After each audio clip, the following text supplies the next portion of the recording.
When you use a browser like Chrome, it saves information from the websites in its cache and cookies.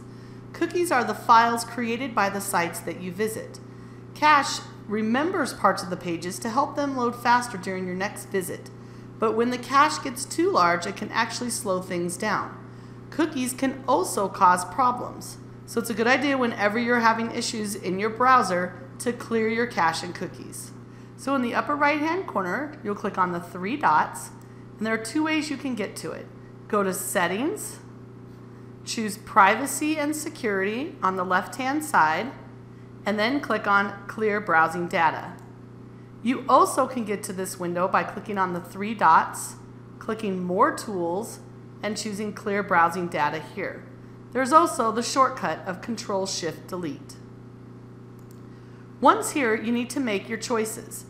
You might notice that here in Browsing History, you don't have the option to check this. This would be the case if you are using a Google account that is managed by a domain like your school account. But you can check the boxes for cookies and other site data and cached images and files. There's one other decision you need to make before you click on the Clear Data button. At the very top, you need to choose the time range.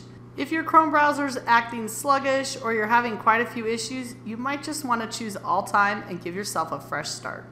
You also can click on the Advanced tab, and from here you can choose additional options of just clearing out all your passwords and sign-in data, any autofill form data, site settings, hosted app data. These are good things to do just to clear everything out and start fresh.